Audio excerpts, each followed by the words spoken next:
Welcome to video 2 in this series of 62 steps in creating and crafting the Signature Series pen. This is Peter J. Redding, and in this video we're going to be covering steps 5 through 9. And part of it is actually cutting the blank out,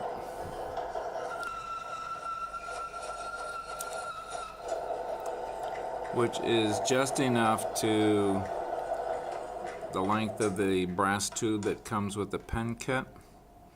And I like to do it, I don't know, a 1/16 of an inch on either side of it. If there's a defect or a knot or something, then I might do it a little bit longer, but this will allow me enough material to square it and have the final dimensional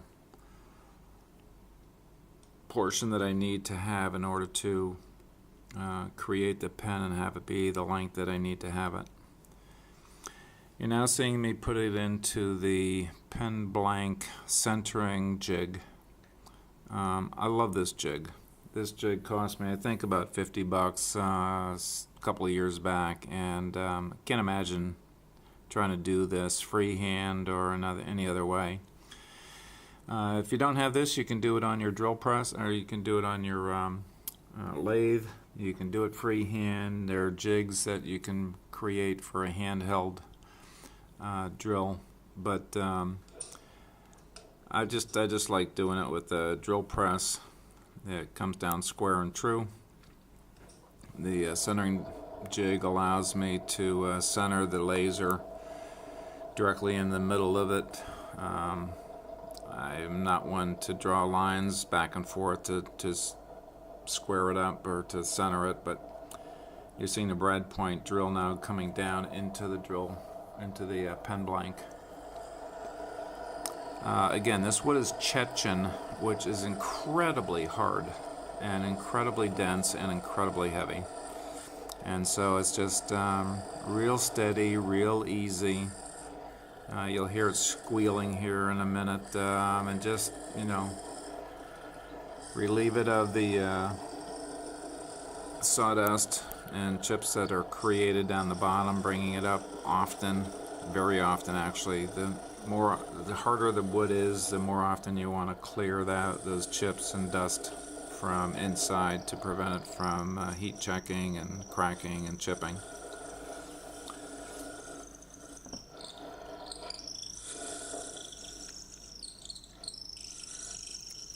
And we're almost through this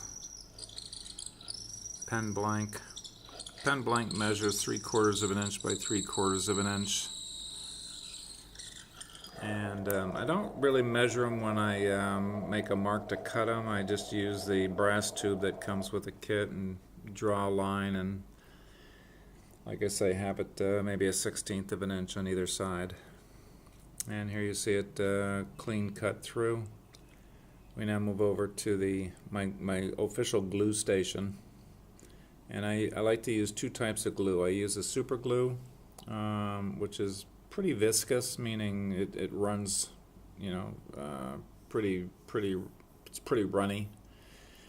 And the other one is a super glue gel, which gives me a little more time to have it work with it before it freezes up.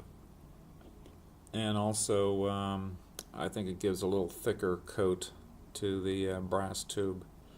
Now you notice the brass tube in this particular kit came up pre-scratched, which gives it the super glue a surface structure to adhere to, rather than just a clean, shiny brass tube. If yours comes with a shiny brass tube, then take some 150 sandpaper, rough it up. I like to do like 8 or 10 of those and put them on my lathe mandrel and do them all at one time. The insertion tube here, just back and forth, getting a spiral as I put the tube in to get the super glue distributed around the entire tube into the wood. You'll see me scraping away some of that gel from the top of the tube, mostly just to not have it go into the inside of the tube. You want to prevent it from going to the inside of the tube because it's very difficult to try to remove super glue, or an epoxy is the other way to do it, two-part epoxy. I personally like the gel. I don't need to mix it. It's a good medium to put in there. Now you'll see me on the other side, and the reason I have super glue, the more viscous type, is I put the tip right on the edge of the wood. Now the tube is hard to see in this video, but it's down about maybe, I don't know, 1/8 of an inch, maybe 3/16 of an inch. And it actually wicks, meaning that the wood, because of the viscosity of the super glue, it draws it down into and between the brass tube and the wood. It's a process called wicking, W-I-C-K-I-N-G, wicking. And what that does is it fills in any of the gaps or voids on this end of the tube where the gel did not completely seal the distance, the space between the outside of the brass tube and the inside of the drilled hole. And so that's pretty much it in terms of just cleaning up the edge there. I'm going to let this dry now for a period of 24 hours. I don't choose to put an accelerator, to spray this with an accelerator, because I find that it only accelerates the curing of the super glue on the ends, and it doesn't have access to the length of the tube. And so in some cases where I tried to prematurely put this on a lathe earlier than allowing it to fully cure, I found that the brass tube kind of spins out, and then I have to go through the whole process again or re-glue it. So with the gel and the wicking of the CA, allowing it to go for 24 hours, and I've got a good tight permanent seal. Now you see me here pointing out, this is actually step number 8, stabilizing and repairing the wood blank. There's a little bit of a knot, beautiful feature when it's finished, but if you don't stabilize it, meaning that you don't fill it in with the CA glue there, and again I'm just using the glue, not the gel, because I actually want that wicking, that viscosity, to permeate down as deep as it will go into that void in the wood. Knowing that I'm going to be turning this away, but the process of turning it, if it's not stabilized, it may crack, chip, come apart. But by doing this, and this can be done in literally, this is real time here. You see it come through where I'm pointing air right there, because it's either a knot hole or in a lot of the exotic hardwoods you'll find wormholes, and the same thing will be true. Just stabilize it; it'll run through the hole and stabilize it from cracking or chipping when you put it on a lathe. Now to finalize this one, I do choose to use a Instaset.